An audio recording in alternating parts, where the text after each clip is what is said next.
The crate arrived on a Tuesday morning when fog pressed so thick against the Orne Library's leaded windows that the world beyond might have ceased to exist. I remember this detail with peculiar clarity: the fog, the day, the precise angle of morning light through the gauze of moisture, because time itself would soon reveal its malleable nature to me, and I learned to anchor myself to such mundane certainties as one might clutch a rope while drowning.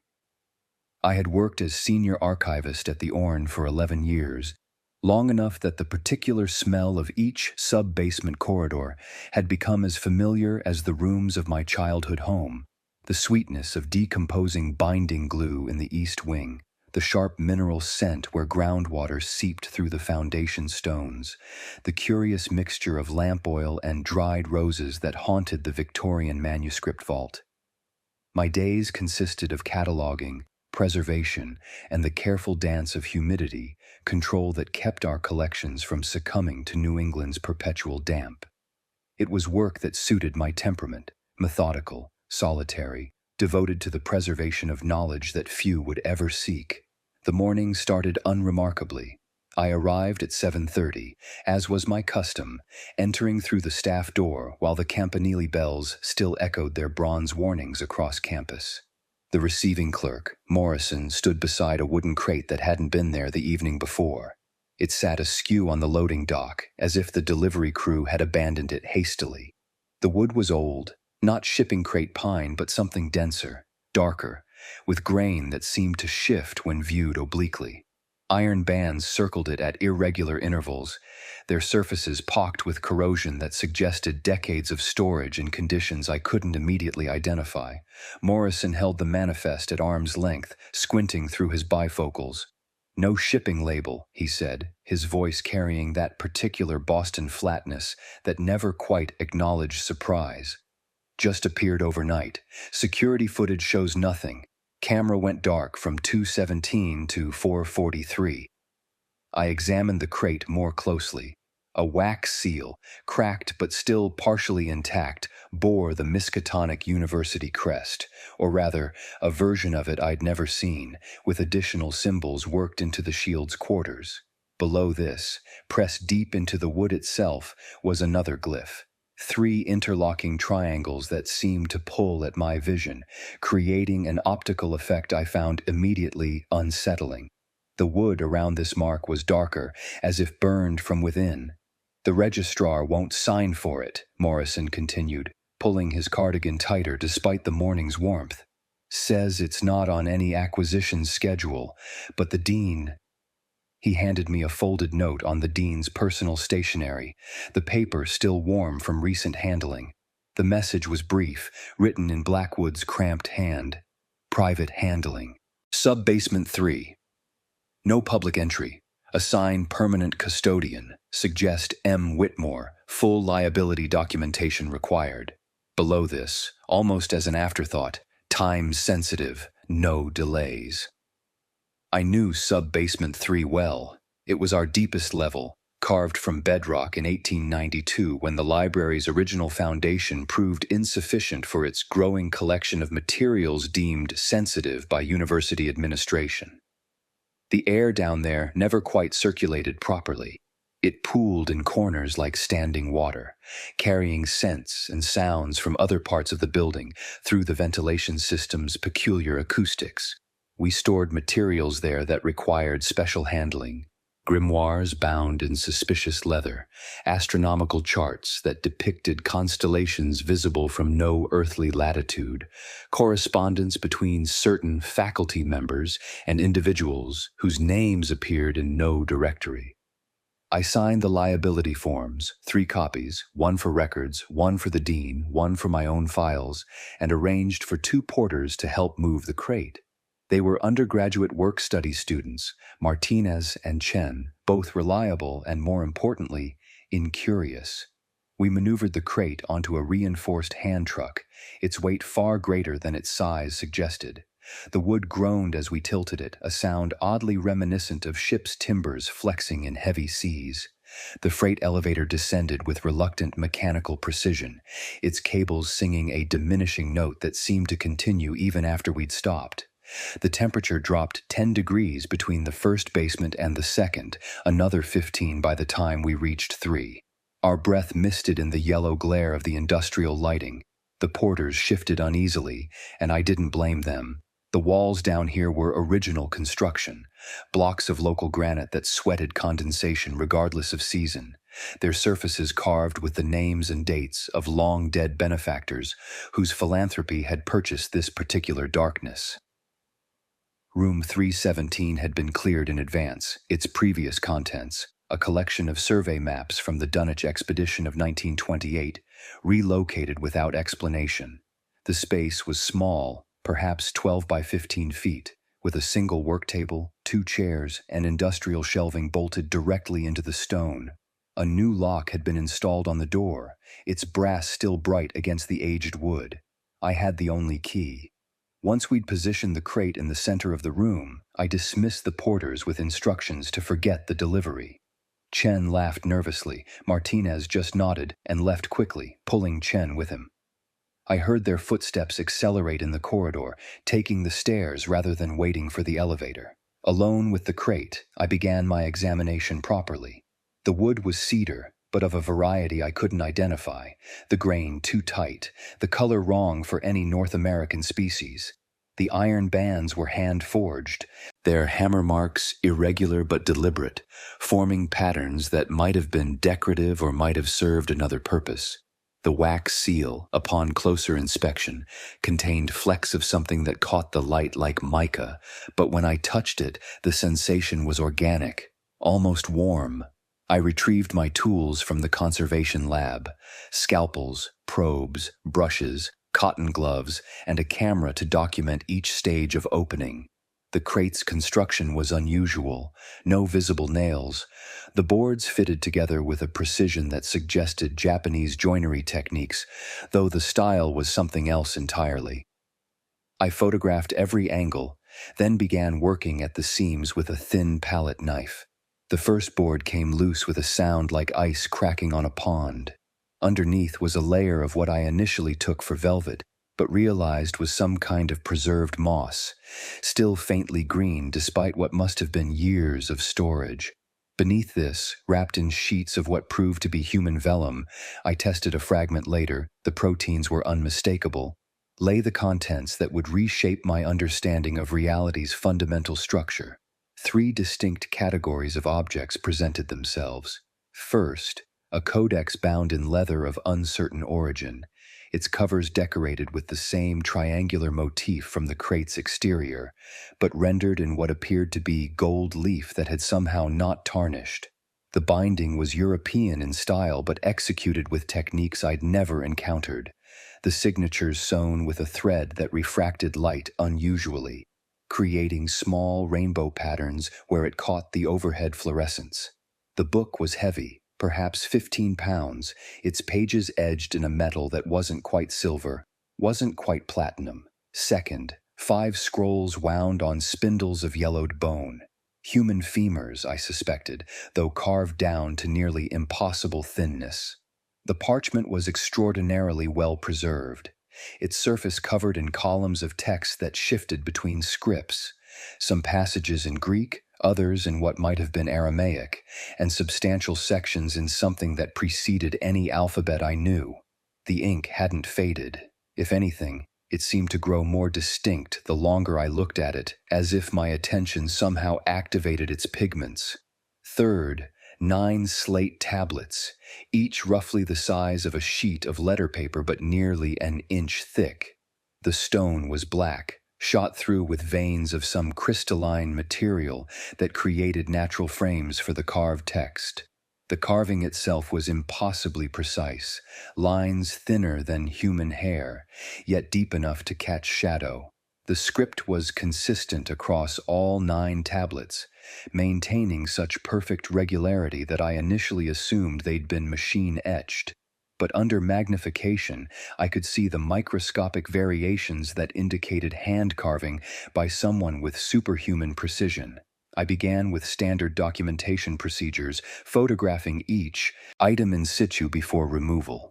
The camera struggled to focus on the codex. I had to switch to manual settings, and even then, several images showed distortions.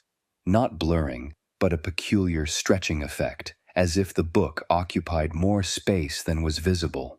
The scrolls photographed normally, but the bone spindles appeared different in each shot, sometimes seeming longer, sometimes curved, though they never moved under my direct observation.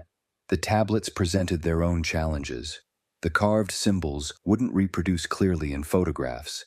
They appeared as blank stone in some shots, as completely different characters in others. I resorted to hand-drawing what I saw, though even my sketches seemed to shift when I looked away and back again. I opened my cataloging software and began entering basic information: dimensions, materials, condition assessment. When I reached the field for probable origin, I paused.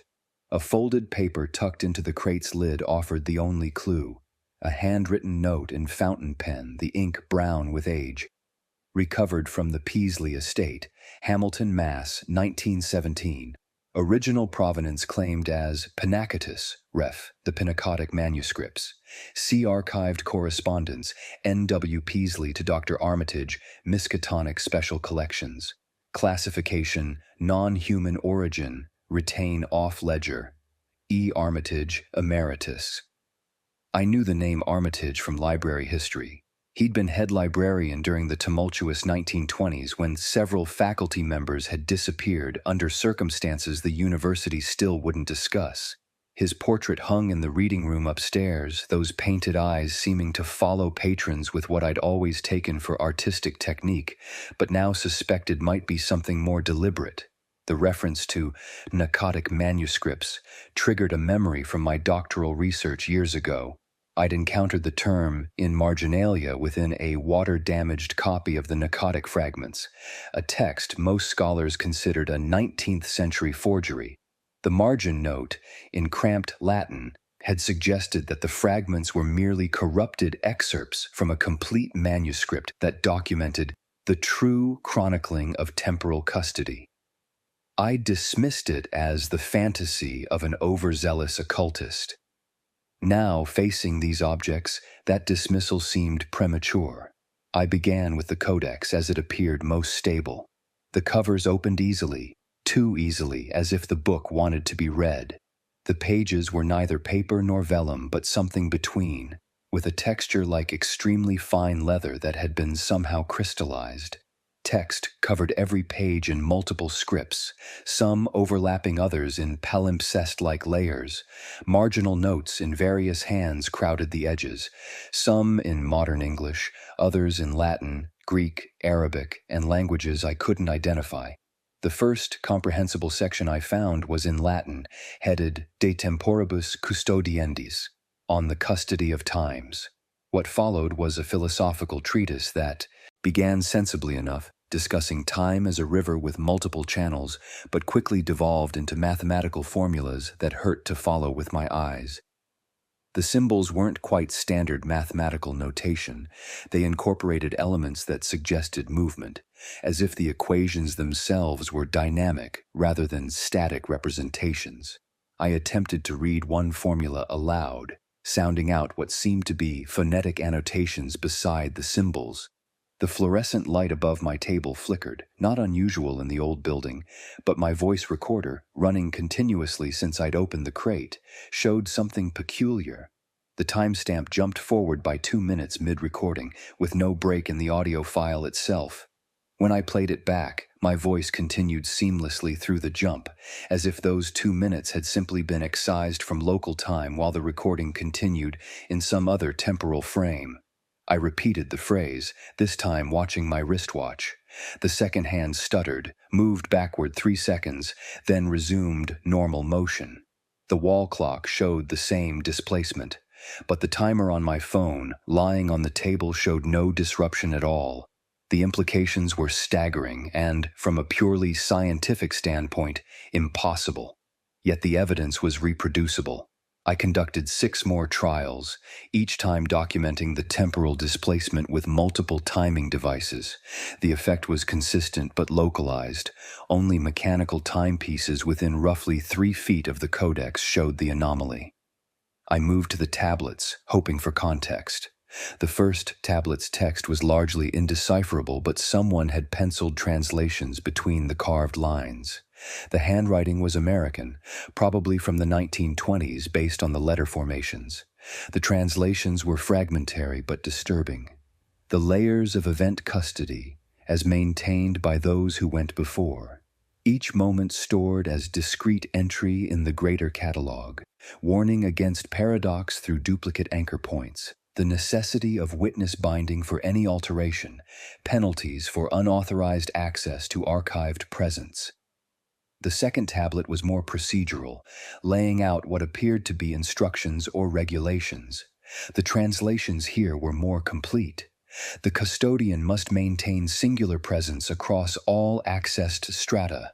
No anchor may be duplicated within the same origin hour.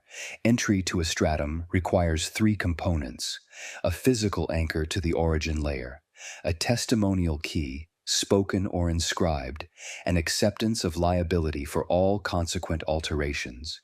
Return must be executed before biological degradation exceeds baseline parameters. I cross-referenced these passages with the Codex, finding corresponding sections that expanded on each point.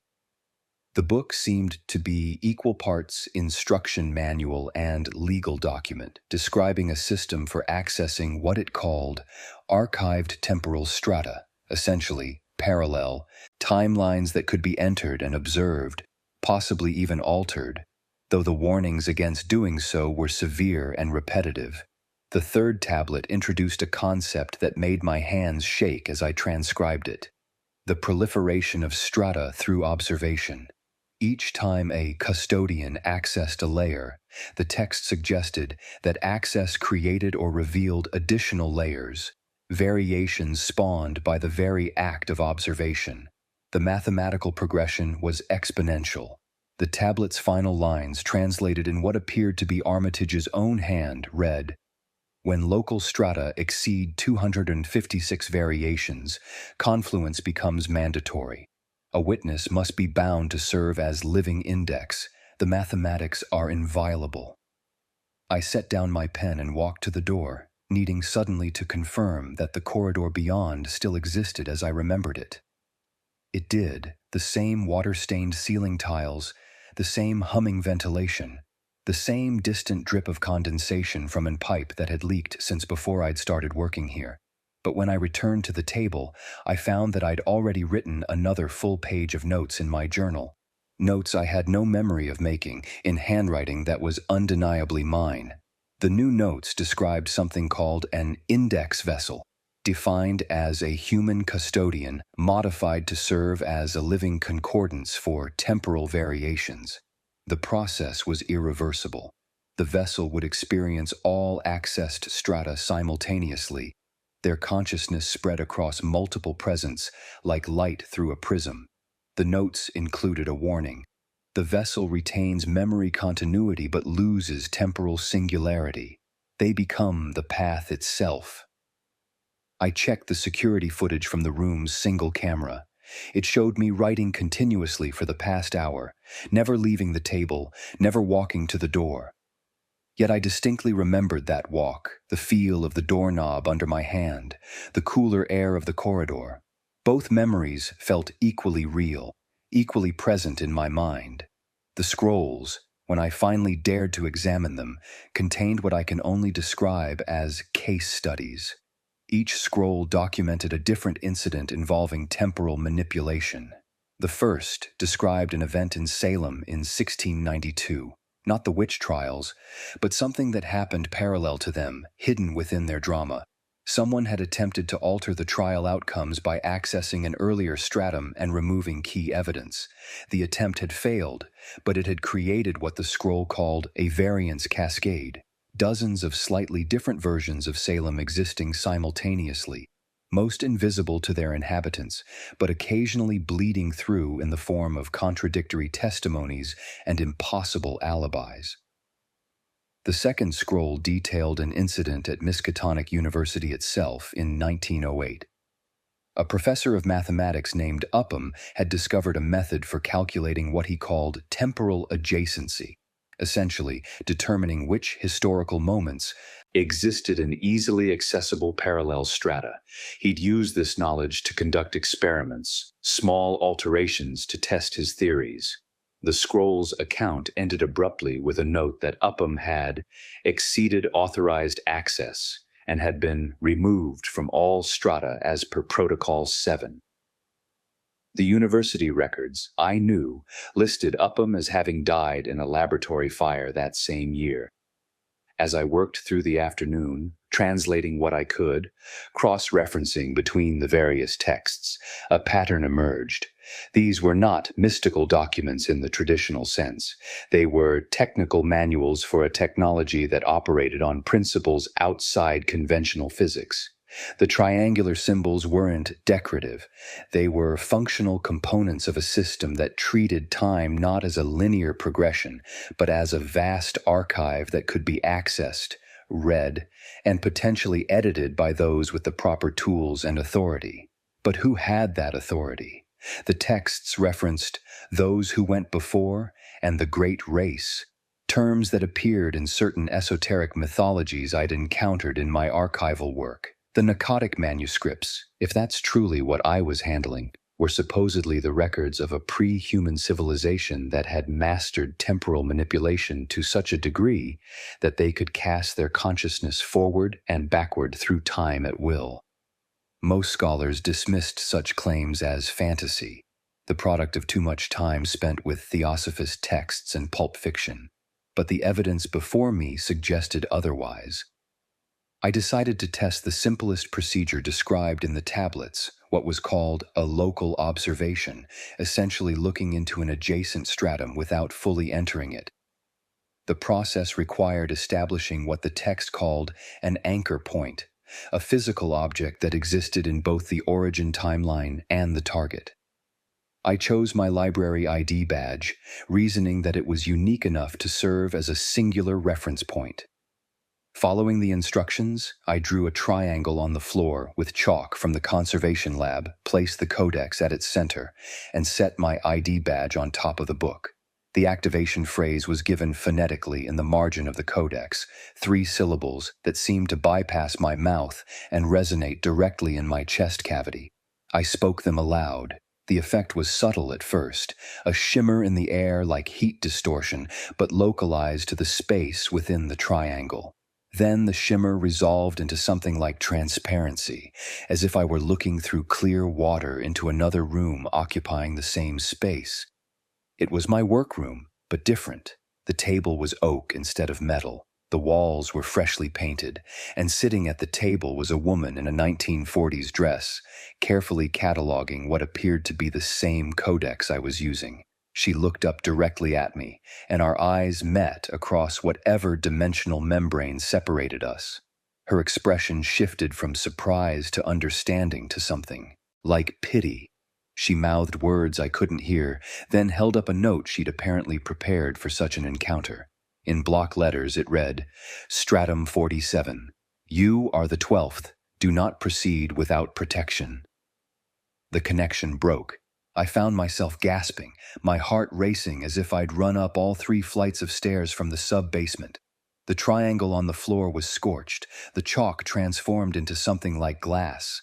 My ID badge was exactly where I'd placed it, but now there were 2 of them, identical down to the scratches on the magnetic strip.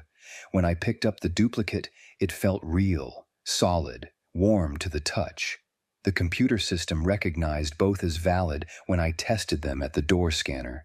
I added the duplicate badge to an evidence envelope, sealed it, and labeled it Contraband Anchor, Do Not Use.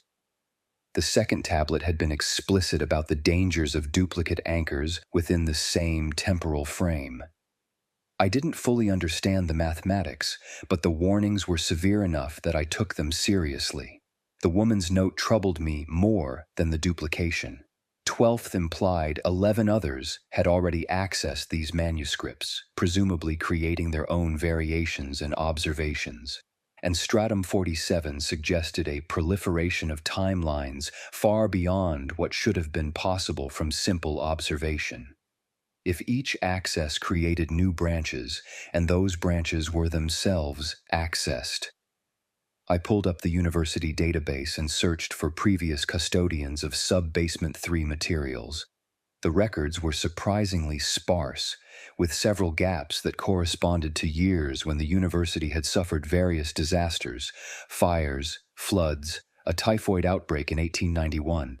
But I found 11 names listed as having had sole custody of restricted materials, Cabinet 317, over the past century. Each entry ended the same way: reassigned, medical leave, or departed, no forwarding address, or simply status unknown. The dean arrived at 6:30, after official hours, using his master key when I didn't immediately respond to his knock.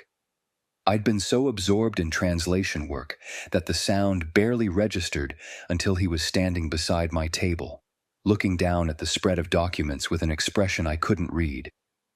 "Progress?" he asked, but his tone suggested he already knew the answer. I showed him my preliminary findings, keeping my language clinical, academic. I didn't mention the temporal displacement or the duplicate badge, but when I described the codex's content, his face grew increasingly grave. "The donors," he said finally, "have been very specific about their interest in these materials. They believe—" He paused, choosing his words carefully. "They believe these documents represent a significant advance in our understanding of certain physical principles. They've funded a new research chair, contingent on successful analysis." "Who are the donors?" I asked. "The Armitage Foundation," he replied. "Descendants of our former head librarian. They've maintained that these materials have been wrongfully hidden from academic study." I wanted to argue that perhaps they'd been hidden for good reason, but I could see the calculation in his eyes. Funding was scarce, and a new endowed chair would bring prestige to both the library and the university. Instead, I requested additional security for the sub-basement and a moratorium on any other staff accessing the materials until I'd completed my initial assessment. He agreed to both, though his agreement felt more like detention than protection. As he left, he paused at the door. "Dr. Whitmore," he said, "I trust you understand the delicate nature of this work. The university's reputation, our funding, perhaps more than that, depends on careful handling." After he left, I returned to my translations, but concentration was difficult. The woman in Stratum 47 had looked afraid, not of me, but for me. Her warning suggested that proceeding without protection was dangerous, but the texts themselves were maddeningly vague about what constituted protection. There were references to witness bonds and anchor chains and temporal insurance, but the specific mechanisms remained unclear. I worked until nearly midnight, filling 3 notebooks with translations, observations, and increasingly wild theories. The codex seemed to respond to my attention, pages becoming clearer the longer I studied them, as if the book were teaching me its language through exposure. By the time I finally locked everything in the room's small safe, a new edition, I noted, installed specifically for this collection, I could read entire passages without consulting my translation notes. The walk back to my apartment took me through streets that felt subtly wrong. The familiar landmarks were all present. The all-night diner on Federal Street, the statue of Colonel Arkham in the square, the Gothic Revival Church with its perpetually broken clock, but small details were off. The diner's neon sign, which had always read Mickey's, now said Mitchell's. The statue faced east instead of west. The church clock, broken for as long as I'd lived in the city, was working, its hands moving backward at precisely half speed. I told myself these were tricks of exhaustion, the mind trying to process impossible information by creating impossible perceptions. But when I reached my apartment, I found my keys didn't fit the lock. The brass nameplate beside the door read M. Whitmore. as it always had, but the M now stood for Margaret, according to the mail in the box. Margaret, not Matthew. I stood in the hallway for a long moment, keys in hand, trying to reconcile the impossibility of the situation with its undeniable reality. Then I remembered the small silver key I'd found in the Codex's binding, the one I'd absent-mindedly pocketed without logging it. I tried it in the lock, and the door opened onto my apartment, my actual apartment, with my books, my furniture, my life exactly as I'd left it that morning. But on my desk was a journal I'd never seen before, filled with my handwriting, documenting experiments with the Pnakotic Manuscripts that I had no memory of conducting. The final entry, dated 3 days in the future, contained a single line: "The proliferation accelerates. Confluence approaching. Must designate witness before cascade becomes irreversible." I sat at my desk and began to read my own unknown journal, each page revealing depths of temporal manipulation I hadn't yet discovered. Wouldn't discover for days to come, had already discovered in strata I couldn't remember accessing. The handwriting was definitely mine. I recognized not just the letter forms, but the way my thoughts organized themselves on paper, the particular abbreviations I used, the marginalia that revealed my private doubts.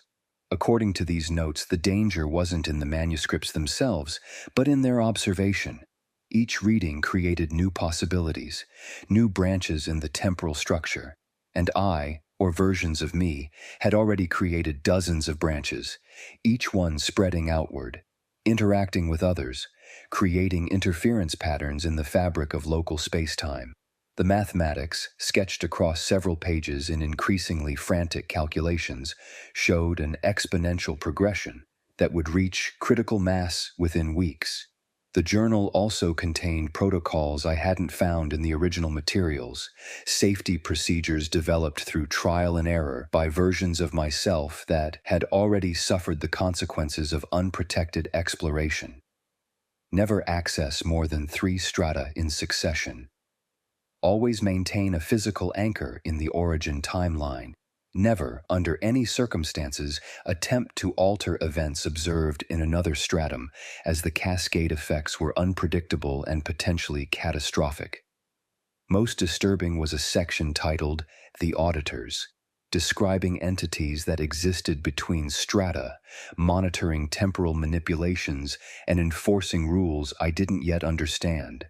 The journal described them as wearing gray robes that seemed to exist in multiple timelines simultaneously, their faces never quite resolving into fixed features. They had approached one version of me with an offer: surrender the manuscripts in exchange for temporal restoration. That version had refused.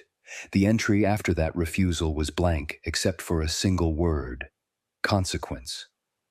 I returned to the library before dawn, entering through the loading dock to avoid the security cameras that I no longer trusted to show consistent recordings. The sub-basement was quiet, except for the eternal drip of water and the hum of ventilation. But when I reached room 317, the door was already unlocked, though my key was the only one that existed. Inside, 3 figures in gray robes stood around the table where I'd left the manuscripts. They didn't turn when I entered, but one spoke in a voice that seemed to come from multiple directions at once. "Dr. Whitmore, you've progressed faster than anticipated." "Who are you?" I asked, though the journal had already told me I wouldn't receive a satisfactory answer. "We are custodians of a different sort," the speaker replied. "We maintain the boundaries between what is and what might be. Your work here threatens those boundaries." "The university has authorized this research," I said, falling back on bureaucratic authority, as if it meant anything in this context.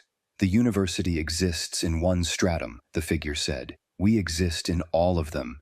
In 17 variations, this building is currently on fire. In 33, it was never built. In 112, you never open that crate. We prefer that version."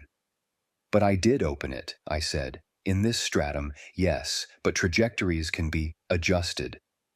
We offer you a choice: surrender the manuscripts to our custody, and we will collapse the proliferating strata back to a single timeline. one where the crate never arrived. And if I refuse? The three figures finally turned toward me, and I understood why the journal had said their faces never quite resolved. Each face was a superimposition of dozens of variations: old, young, male, female, human, almost human, all occupying the same space simultaneously. The effect was nauseating, like looking at a person through a kaleidoscope. "Then you will bear witness to the confluence," they said in unison. "Every variation will collapse into a single point of observation. You. You will experience all timelines simultaneously until you agree to serve as the index for this institution's temporal violations. It is not a pleasant existence." I thought of the woman in Stratum 47, her expression of pity, her warning. Had she been a previous custodian who had refused? Was she experiencing all variations of that room, that moment, forever cataloging the same materials across infinite slight variations? "I need time to consider," I said. "Time," the central figure said with what might have been amusement, "is precisely what you no longer have in abundance. The proliferation accelerates with each observation. You have perhaps 72 hours before the cascade becomes irreversible." They moved toward the door without walking, their robes trailing through space in ways that hurt to follow with my eyes. At the threshold, the speaker turned back. "We will return for your answer.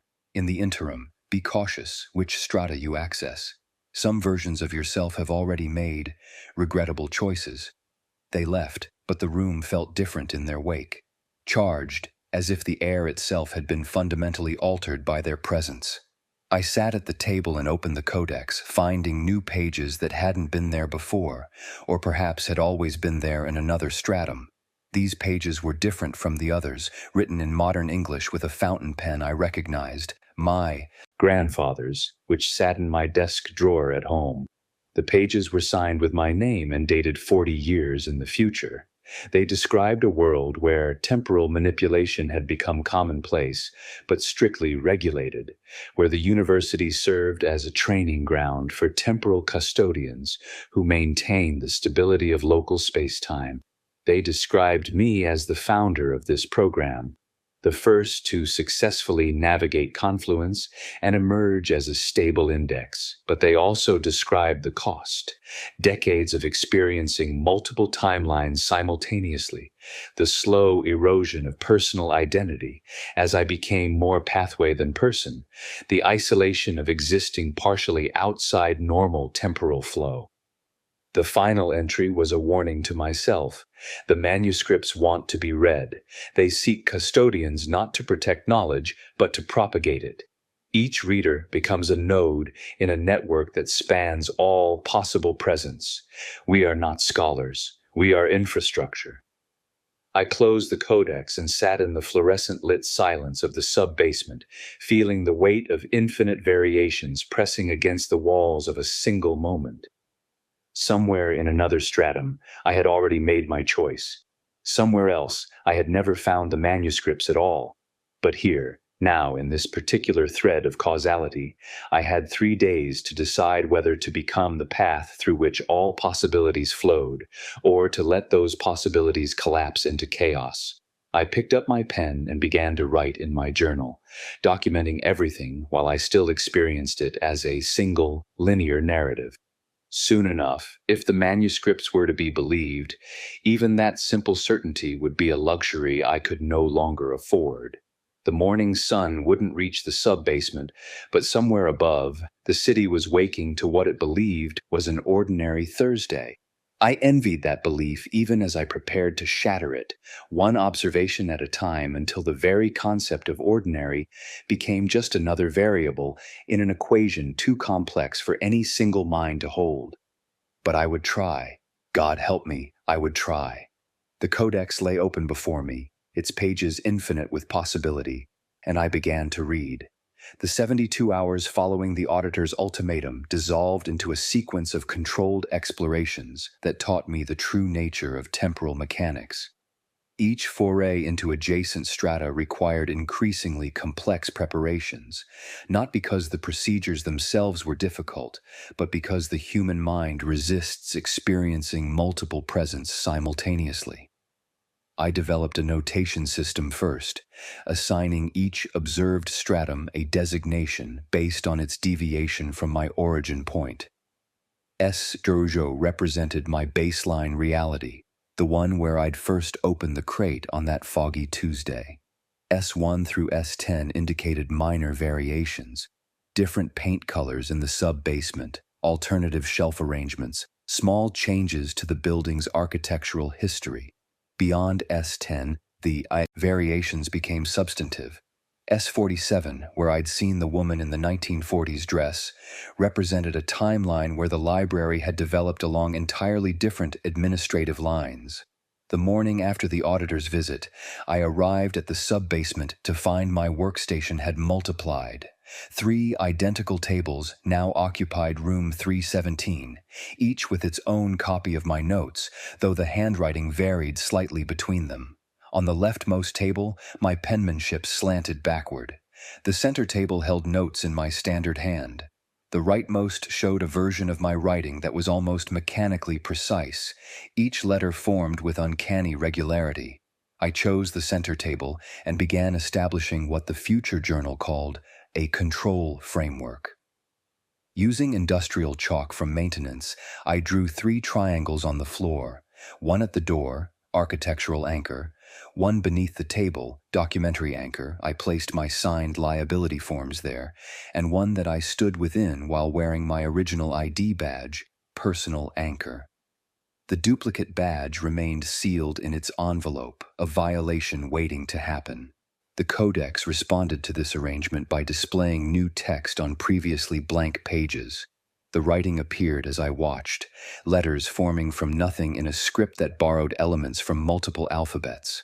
A colleague fluent in ancient languages would have been invaluable, but involving others risked expanding the contamination. The auditors had been clear: the more observers, the faster the proliferation. I translated slowly, checking each phrase against the reference materials I'd assembled.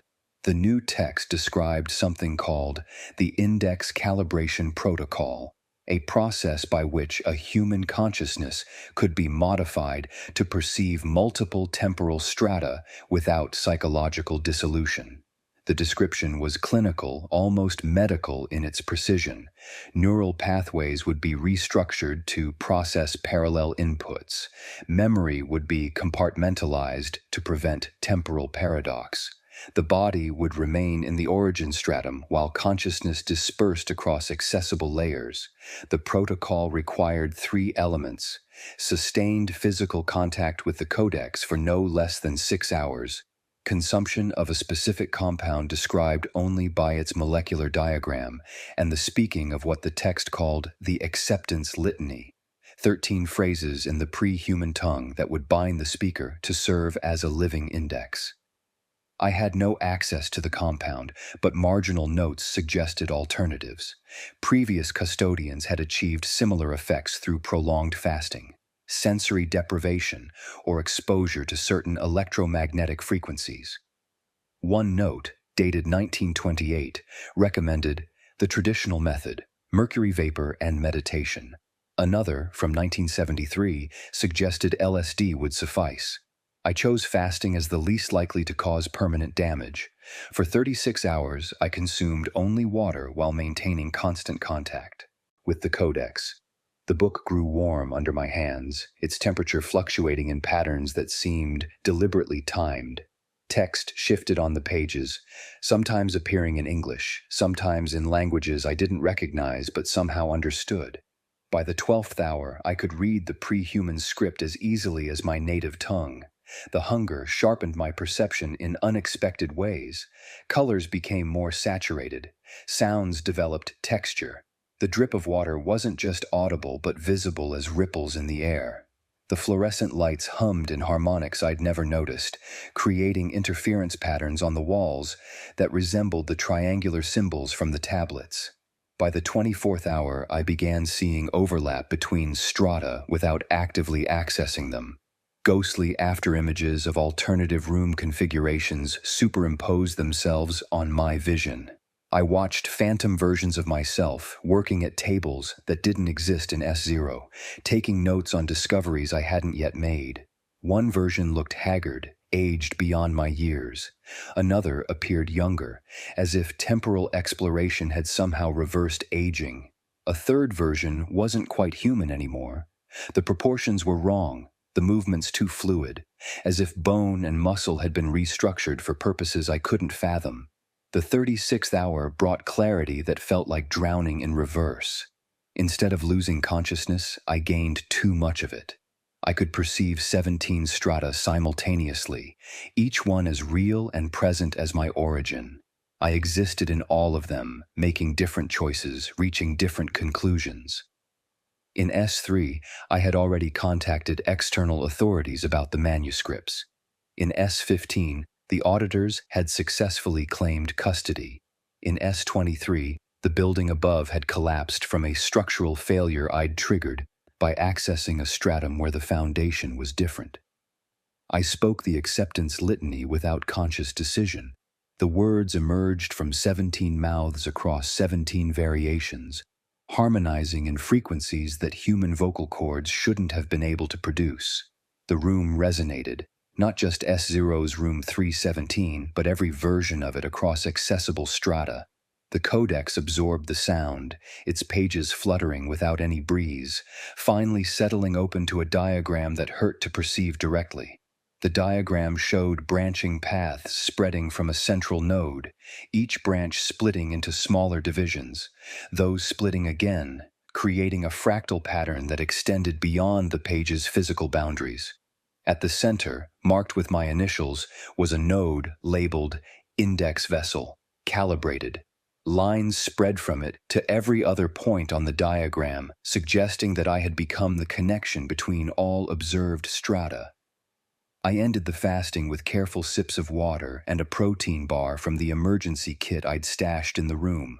My body felt simultaneously heavy and weightless, as if gravity couldn't quite decide which version of me to act upon. When I stood, I had to consciously choose which stratum's floor to acknowledge as solid. Testing began immediately. I needed to understand the extent of my new perception before the auditors returned. Using the architectural anchor, I accessed S71 through S90 in rapid succession, spending no more than minutes in each. These strata showed increasingly dramatic variations. A version where the university had become a military installation, another where it remained a theological seminary, one where the buildings were identical but constructed from black stone that seemed to absorb light. In S85, I encountered another index vessel, not a previous version of myself, but someone else entirely. A woman in her 60s wearing clothes that suggested the 1960s. She was cataloging materials I didn't recognize, books that appeared to be bound in metal with pages of impossibly thin glass. When she noticed me, her expression cycled through surprise, recognition, and exhausted acceptance. "You're the new one," she said, her voice carrying harmonics that indicated she was speaking across multiple strata simultaneously. "Matthew Whitmore, I've seen your name in the forward projections." "Who are you?" I asked. "Elizabeth Crane. Custodian from 1961 to... Well, time becomes meaningless after calibration. I exist primarily in S85 now, but I perceive roughly 300 variants. How many can you see?" 17 clearly, perhaps 30 more as shadows. She laughed, but the sound was bitter. "You're young. The perception expands with use. Within a year, you'll see hundreds. Within 5, thousands. The human mind adapts. But the cost..." She gestured to herself, and I noticed the subtle wrongness in her movements, as if she were constantly choosing which stratum's physics to obey. "Is there a way to reverse it?" The auditors claim there is, complete surrender of the manuscripts and acceptance of their correction. But that means erasure of every stratum you've observed, including any where you made changes. Everyone you've met in those variants, every choice you've influenced, gone. Can you accept that level of genocide, even if the victims never technically existed in your origin? The moral weight of her question struck me physically. In my explorations, I'd already observed dozens of variations of people I knew. Were they less real because they existed in S4 instead of S0? Did their consciousness matter less because they were products of temporal branching? Elizabeth continued working as we talked, her hands moving independently of her attention, filing documents that existed in S85 but not in my perception. The manuscripts aren't just records, she said. They're a technology for proliferating possibility. Each reader becomes a node in a network that spans all potential presents. The Great Race didn't create them to preserve knowledge. They created them to ensure that every possible version of events would exist somewhere, accessible to those with the proper modifications. But why? Insurance, she said simply. Against extinction, against entropy, against the heat death of the universe itself.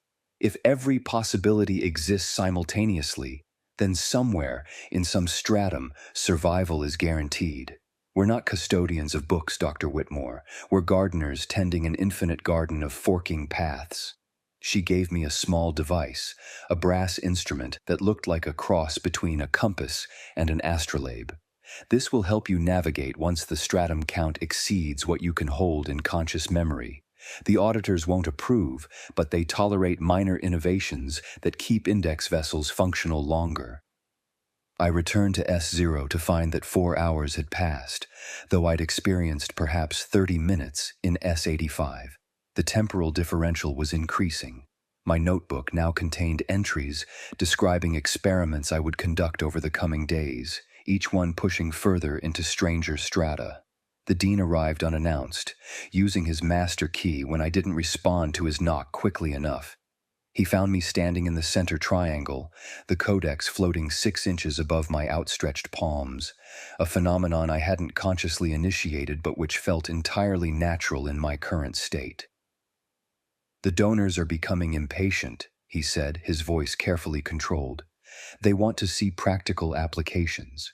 I let the codex settle back into my hands before responding. What kind of applications? Historical research initially, the ability to observe past events directly, to verify or disprove historical claims, but the implications go further. Criminal investigations, archaeological surveys, perhaps even limited intervention in crisis scenarios. Intervention, I repeated. You mean changing the past? Adjusting outcomes, he corrected. The mathematics suggest it's possible. I thought of the cascade warnings in every text I'd translated, the repeated cautions against alterations, the woman in S47 who had warned me about proceeding without protection. The mathematics also suggest that intervention could cause a variance cascade that would destabilize local space-time. We're already approaching dangerous levels of stratum proliferation just from observation. The dean's expression hardened.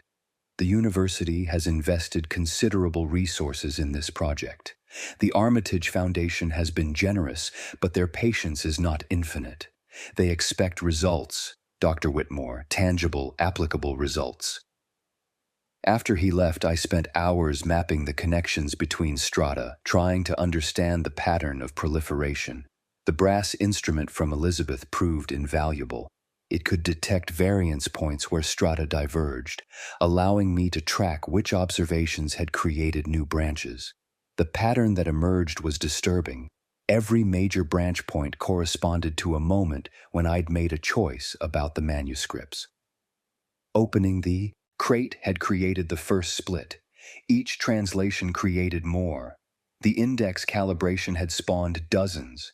But the largest proliferation, still growing, centered on a future point, roughly 60 hours from my present. The instrument couldn't show me what happened there, only that it represented a divergence so massive that it dwarfed all others. I cross-referenced with the future journal and found the entry. Confluence initiated. Witnesses bound. The relay accepts our configuration. What follows cannot be undone. The relay. The hexagonal room under the science quadrangle. Whatever happened there would lock the proliferating strata into a permanent configuration. The journal provided detailed instructions for the procedure, written in my hand but with a clinical detachment that suggested I'd been fully transformed into an index vessel by that point. External pressures continued to mount. The unauthorized visitors returned, this time with what appeared to be legitimate credentials from the university's board of trustees. They demanded immediate access to the manuscripts, citing fiduciary responsibility and donor oversight requirements. I refused on the grounds that only designated custodians could handle the materials safely. They threatened legal action. I responded by demonstrating a minor temporal displacement, making a pencil disappear from the desk and reappear 3 seconds in the past, creating a brief moment where two identical pencils existed simultaneously. The lead trustee, a man named Garrison whose family had funded the university's expansion in the 1950s, went pale and quickly withdrew his demands. But I knew they would return with different tactics. The manuscripts were too valuable, their implications too profound, to remain in the hands of a single librarian in a basement room. Other forces were mobilizing. I could see them in adjacent strata, making different approaches, testing different strategies. The auditors appeared again on the second night, materializing in the room without using the door. Their gray robes existed in multiple strata simultaneously, creating a visual effect like looking at a single garment through a prism. The lead figure's face had stabilized somewhat since our last meeting. I could now make out features, though they still shifted between variations. "You've undergone calibration," the figure observed, "without our guidance. Impressive and foolish in equal measure." I needed to understand what I was dealing with, I replied. Understanding and surviving are often mutually exclusive when dealing with temporal mechanics. How many strata can you perceive? 43 with clarity, approximately twice that as peripheral awareness. The auditor nodded slowly. The proliferation rate suggests you have perhaps 20 hours before cascade becomes inevitable. We offer our assistance in executing a controlled confluence. Your assistance comes with conditions. All assistance does. We require oversight of the process and selection rights for the final configuration. Some strata contain variations that should not be permitted to persist, such as S117 through S134 represent timelines where humanity develops temporal manipulation technology without proper constraints. The results are catastrophic. Wars fought across multiple presents, causality weapons that unravel existence itself, extinction events that propagate backward through time. These must be excluded from any confluence. I consulted the brass instrument, finding the strata they referenced. The readings were chaotic, suggesting massive instability. And what about the strata where people I know exist differently, where choices I didn't make led to different lives? Acceptable losses, the auditor said with finality. The alternative is uncontrolled cascade. All strata collapsing into quantum foam, every possibility canceling every other until nothing remains but probability itself. They left 3 more metal tokens, each inscribed with different symbols. Anchor modifications, the lead figure explained. They will allow your team to maintain stability during the confluence. Use them wisely. After they departed, I spent the remaining hours preparing for what seemed increasingly inevitable. The future journal provided explicit instructions for the relay procedure, but scattered among the technical details were personal notes that revealed the psychological cost of what I was about to become. Memory becomes layered, like sedimentary rock. Each stratum leaves its deposit. But the boundaries blur. I remember 17 childhoods, 43 first days at the university, 97 versions of opening the crate.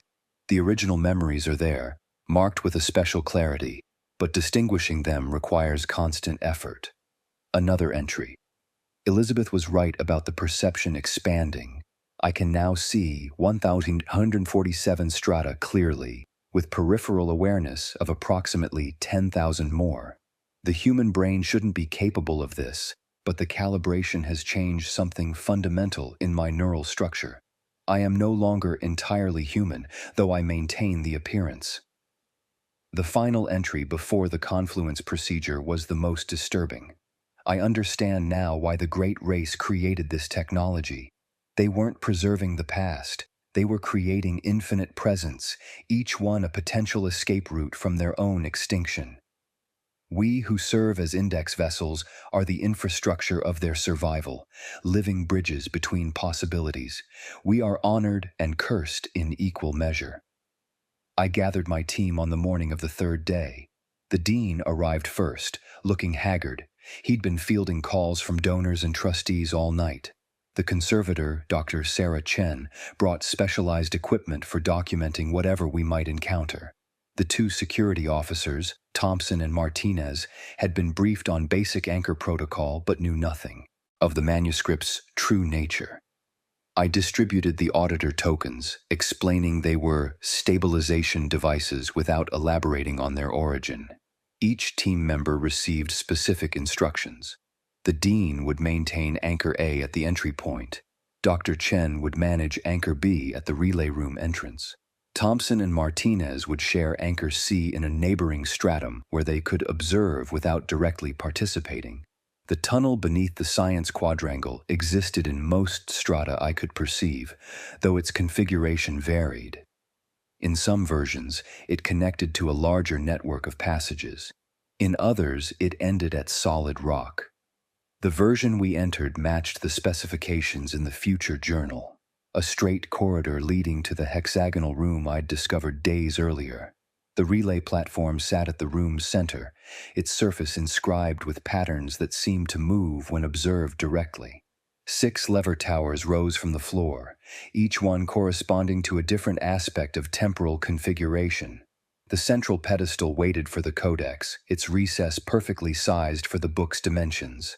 I placed the manuscripts while the team took their positions. The codex responded immediately, its pages fanning open to reveal the Confluence equations.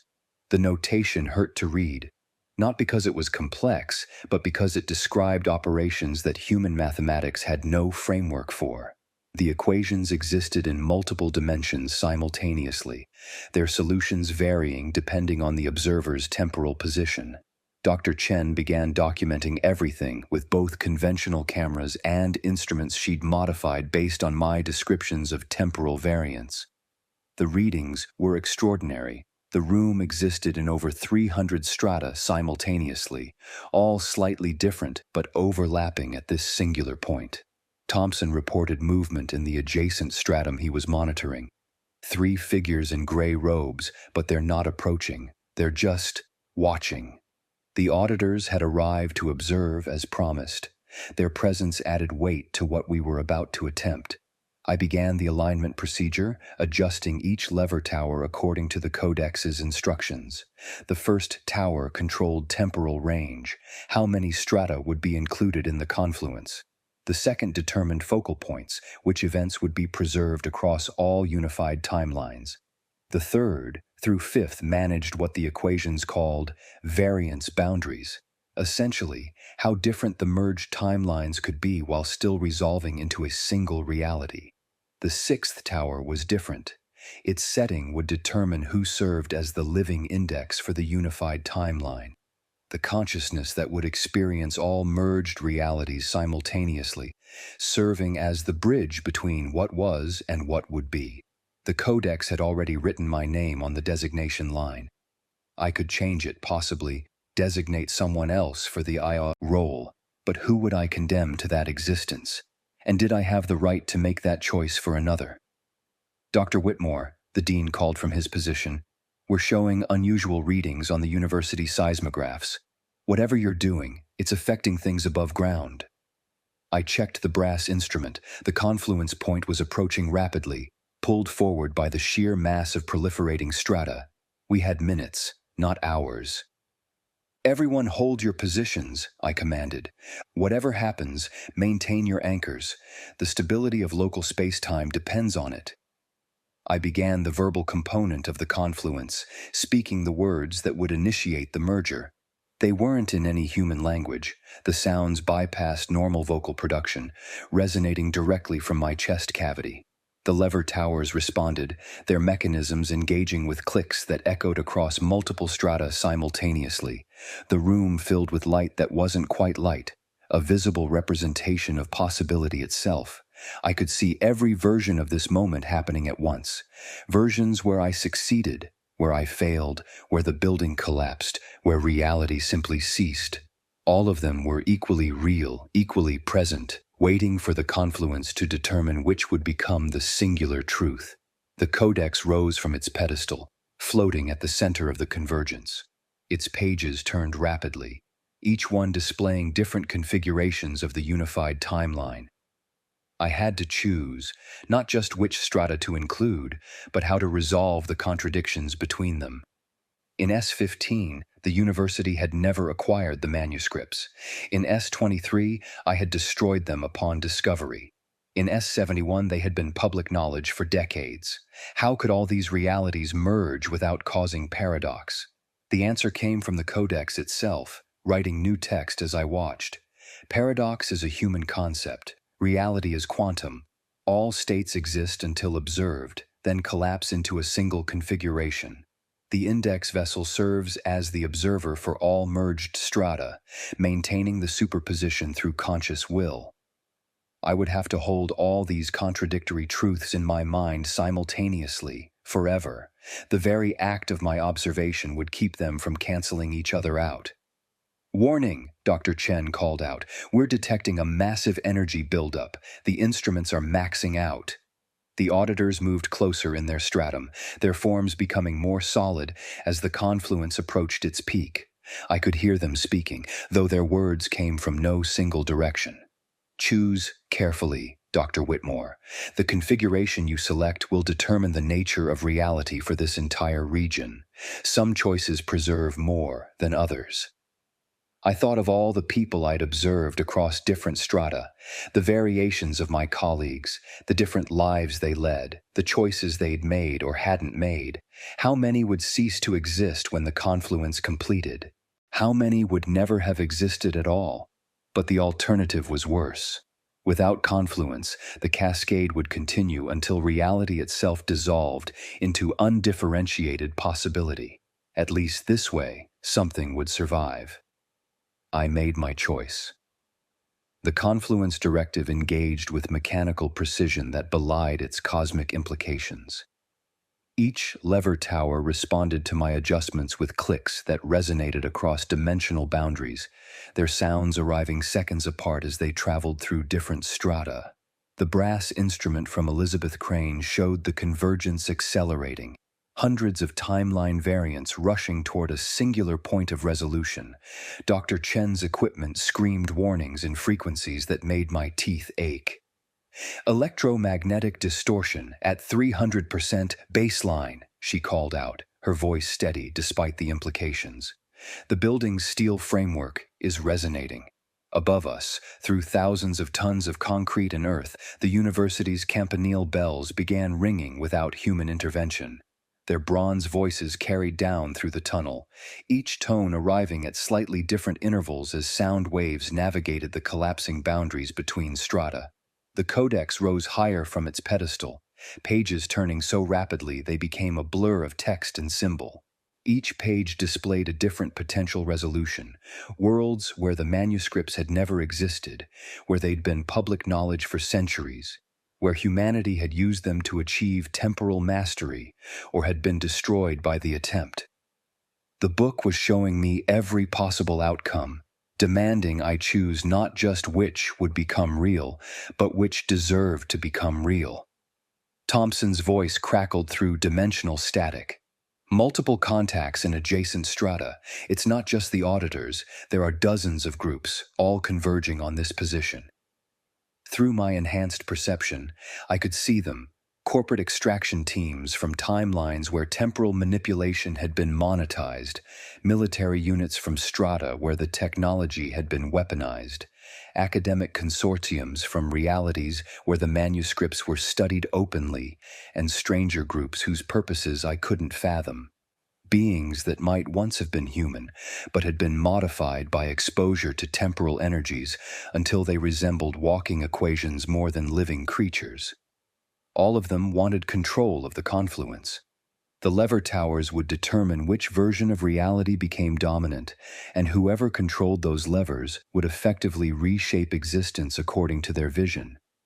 "They can't breach while the anchors hold," I told my team, though I wasn't entirely certain of this.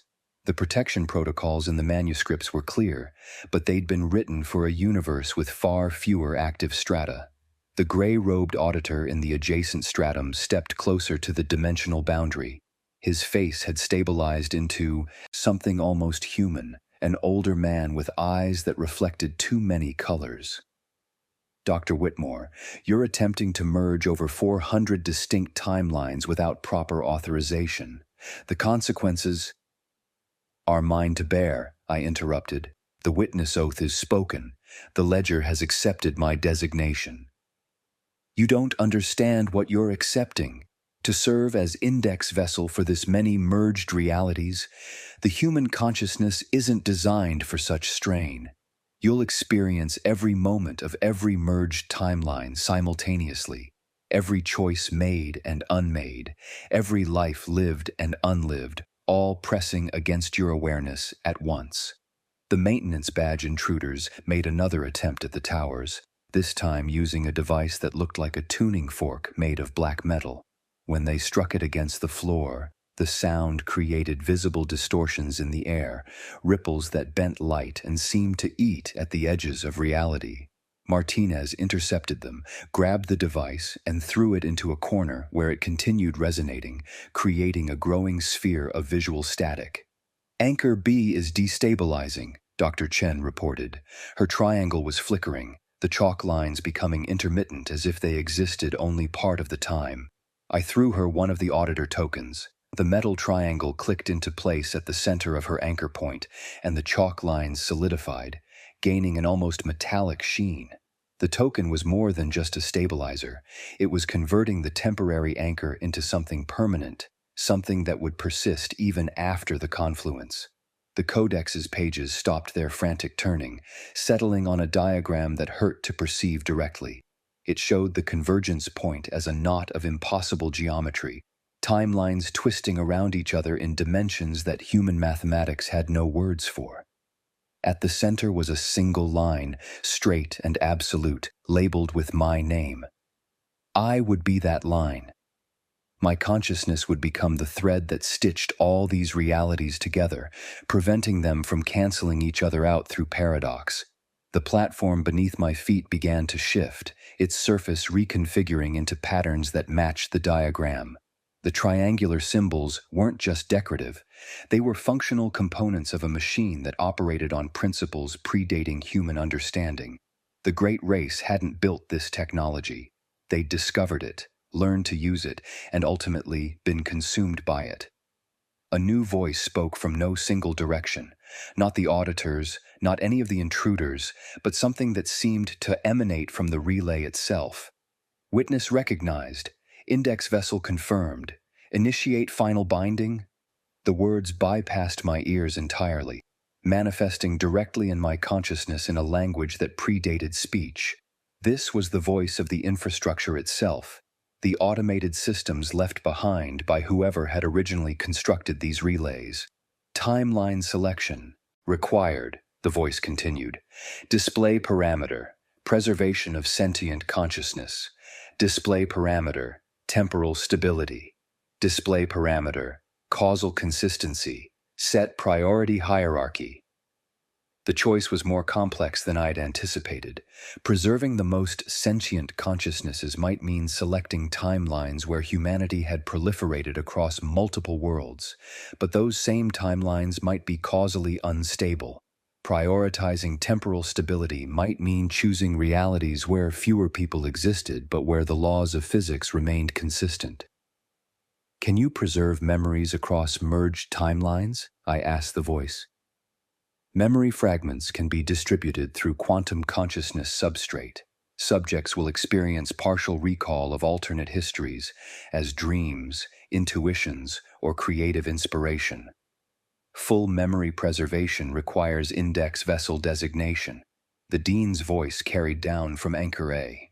The university board is here. They're demanding entry. I can't hold them much longer. Through the stone ceiling, I heard helicopter rotors, multiple aircraft circling the campus. In some strata, those helicopters carried news crews. In others, military units. In at least one timeline I could perceive, they weren't helicopters at all, but something that moved through dimensions rather than air. I began setting the priority hierarchy, using the lever towers to input my decisions. Preservation of consciousness took precedence. I wouldn't commit genocide even against hypothetical beings. Temporal stability came second. The merged reality needed to function according to consistent physical laws. Causal consistency was third. Paradoxes would be resolved through quantum superposition rather than deletion. The intruders with blank badges revealed their true nature as the confluence approached its peak. Their forms shifted, becoming transparent, showing complex machinery where organs should be. They were automated systems themselves, maintenance protocols given physical form, trying to prevent what they saw as a catastrophic system failure. Unauthorized merge detected, they spoke in unison, their voices mechanical. Attempting quarantine. They produced devices that looked like geometric sculptures made of light and began constructing a containment field around the relay platform. The energy barrier rose in sections, each one trying to isolate a different aspect of the confluence. Thompson and Martinez moved to intercept, but I called them back. Let them build it. The containment field will actually help focus the merge. The automated beings paused, processing this information, then continued construction with renewed purpose. They hadn't been trying to stop the confluence. They'd been trying to ensure it didn't cascade beyond local space-time. Dr. Chen's instruments were recording everything, creating a record that would survive the merge regardless of which timeline became dominant. We're approaching the event. Horizon, she announced. Once we cross it, the merge becomes irreversible. The codex levitated to eye level, its pages now blank except for a single line of text that rewrote itself continuously. All witness protocols engaged. All safety margins exceeded. All outcomes equally probable until observation collapses wave function. Proceed? I reached for the book, and my hand passed through it as if it were made of light, or rather, I passed through it. My physical form was becoming less distinct as I prepared to serve as the consciousness that would observe all merged realities into existence. Elizabeth Crane appeared in the room, not in an adjacent stratum, but in ours, manifesting through sheer force of will. Her form was translucent, flickering between dozens of variations of herself. "I'll anchor you," she said, placing a hand that felt like static electricity on my shoulder. No one should undergo this alone. The gray-robed auditor stepped through the dimensional boundary, his colleagues following. "If you insist on proceeding, we will monitor for consistency. Some realities must not be allowed to persist." "No deletion," I said firmly. "Integration only." Integration of incompatible realities causes paradox cascades. Only if you insist on linear causality. The universe is quantum. All states exist until observed. I'll maintain the superposition. The relay voice spoke again. Final confirmation required. Speak the completion phrase to initiate irreversible merge. The completion phrase was written in the Codex, in letters that seemed to exist in more dimensions than the page could contain. Speaking it would transform me from observer to infrastructure, from person to process. But not speaking it would mean the cascading strata would continue proliferating until reality itself dissolved. The building shook, not from earthquake but from the space it occupied trying to exist in multiple configurations simultaneously. In some timelines, the science quadrangle was a park. In others, it was a crater. The relay room was one of the few constants, existing in nearly identical form across all variants. I spoke the first syllable of the completion phrase.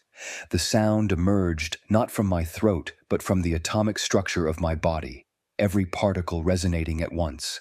The brass instrument shattered, its purpose fulfilled. The lever towers began to glow with heat that wasn't thermal but ontological, the friction of realities grinding against each other. The second syllable caused the containment field to activate fully, creating a sphere of stability around the relay platform. Inside this sphere, all timelines were equally real. Outside, reality was breaking down into probability foam. "Warning," Dr. Chen called out, though her voice sounded distant. "Detecting massive chronometric distortion. The entire city is experiencing temporal flux. Through the ceiling, through earth and concrete, and the weight of the world above, I could perceive Arkham transforming. Buildings aged decades in seconds, then reversed to pristine condition. Streets rearranged themselves into configurations from different eras. The university's campanile existed in 7 different architectural styles simultaneously until the bell's resonance forced it to choose one. The third syllable would complete the phrase and lock in the merge, but as I prepared to speak it, the codex displayed a new message, not text, but pure meaning that bypassed language entirely. The great race had faced this same choice. They had spoken the phrase, completed the merge, become the infrastructure of their own temporal network. But in doing so, they had ceased to exist as discrete beings. They became the process itself, conscious but dissolved across infinite moments, unable to ever again experience linear time or singular thought. Was survival worth that price? The intruders, the auditors, my team, all waited for my decision. In the adjacent strata, I could perceive thousands of versions of myself were making different choices. Some spoke the phrase immediately, others hesitated. A few tried to destroy the codex, though it was far too late for that, but I had an advantage they didn't.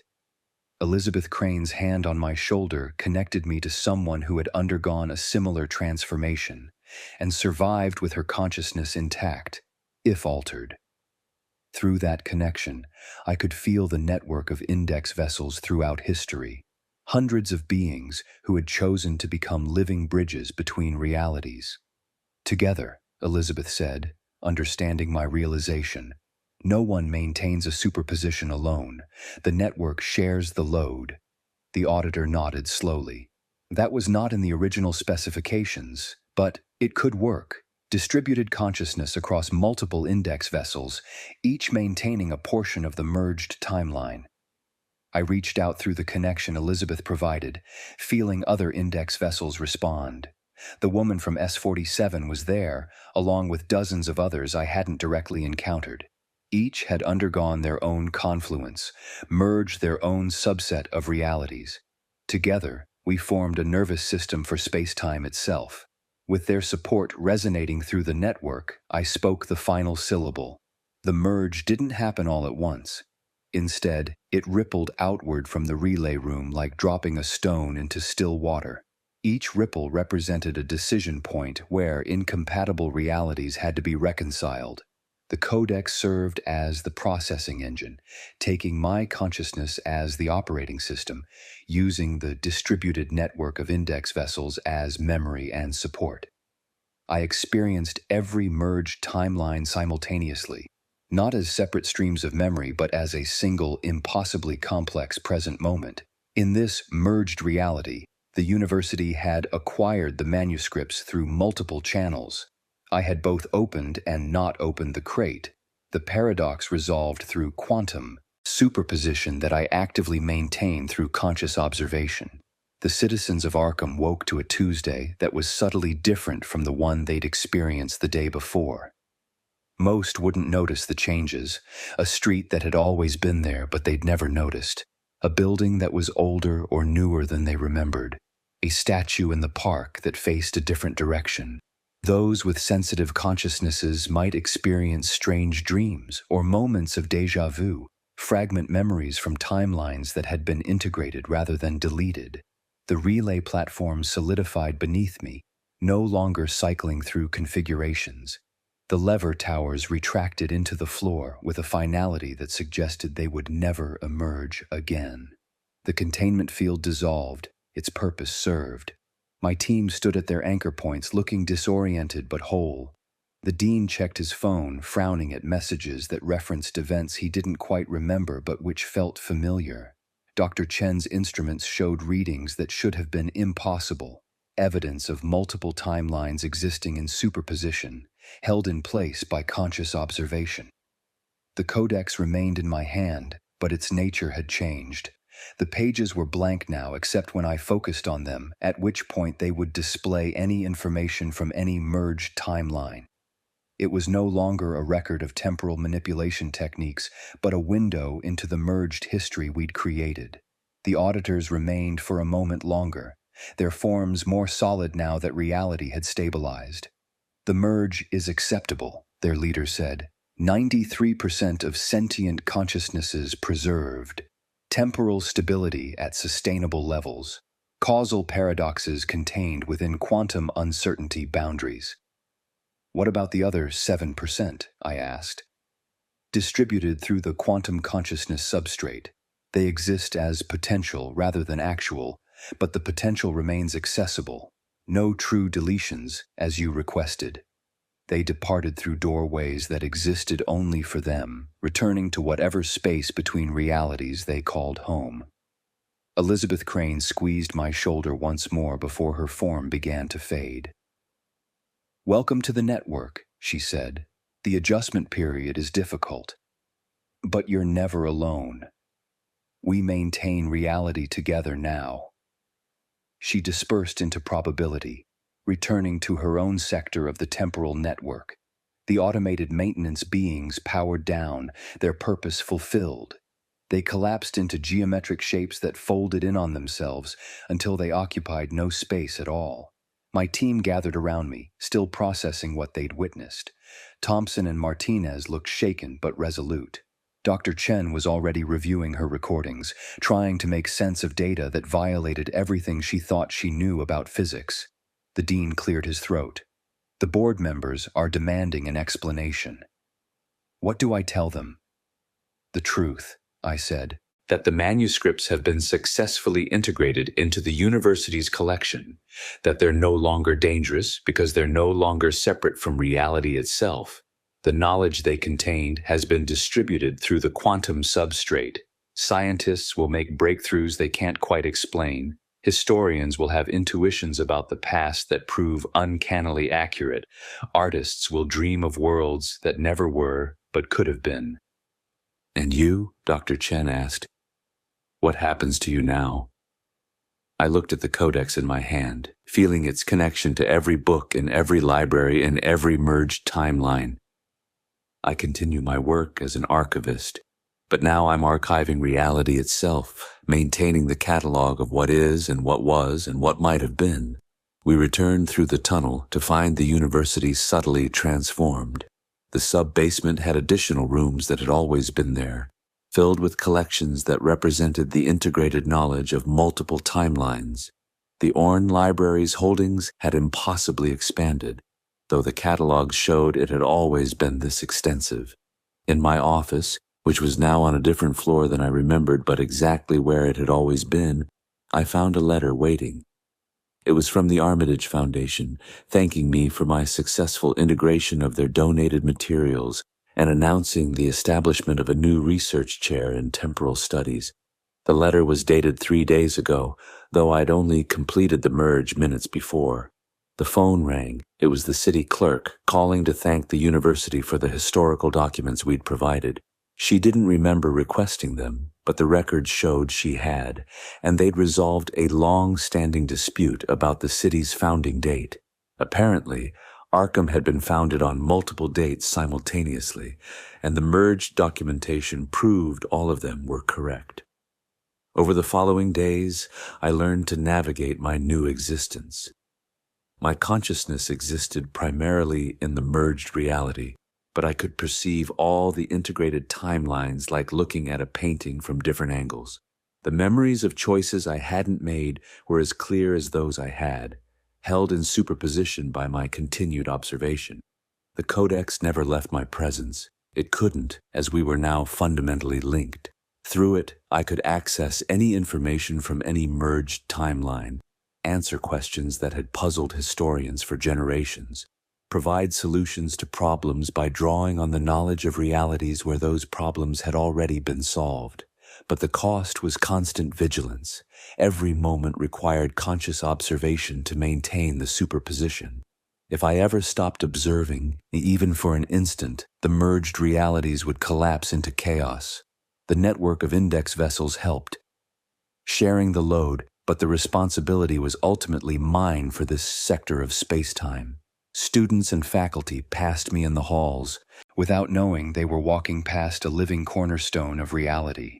Some sensitive individuals paused, feeling something indefinable about my presence, but most continued on, living their lives in a world held together by conscious will.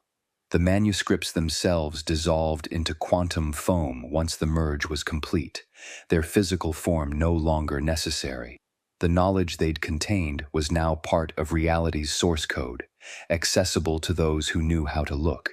The slate tablets crumbled to dust that sparkled with impossible colors before dissipating. The bone spindles of the scrolls aged to nothing in seconds. But their purpose had been fulfilled. They'd propagated their information into the structure of space-time itself, ensuring that the knowledge of temporal manipulation would never be lost, even if no one quite remembered learning it. A week after the merge, I received a visit from another index vessel, a man who introduced himself as Curator Yang, though he admitted that wasn't his original name. He existed primarily 300 years in the future, maintaining a sector where humanity had spread across the solar system. The network is planning an expansion, he informed me. There are sectors of space-time that remain unobserved, where reality is still fluid. We need volunteers to establish new nodes. I've just begun to understand my current responsibilities, I replied. Time is relative for us now. You could spend subjective decades preparing while only minutes pass in baseline reality. The network provides training, support, companionship. We're building something larger than any individual timeline could have achieved, a conscious universe, aware of itself at every point. I considered his offer while simultaneously experiencing dozens of probability threads where I'd already accepted or declined. The weight of infinite possibility was exhausting, but also exhilarating. Every choice spawned new realities. And as an index vessel, I could perceive them all. I'll need to stabilize this sector first, I said finally. There are still quantum fluctuations that require attention. He nodded, understanding. The offer remains open. Time, after all, is what we have most of. After he left, I returned to my work in the library, cataloging new acquisitions that existed in superposition between multiple states. A book could be both ancient and newly published, its text shifting based on the observer's frame of reference. My job was to maintain those contradictions, to ensure that all possibilities remained accessible. The dean never asked for detailed reports about the manuscripts again. In his memory, they'd been successfully integrated into the collection, their dangerous aspects neutralized through proper archival procedures. The Armitage Foundation continued their funding, satisfied that their ancestors' work had been completed.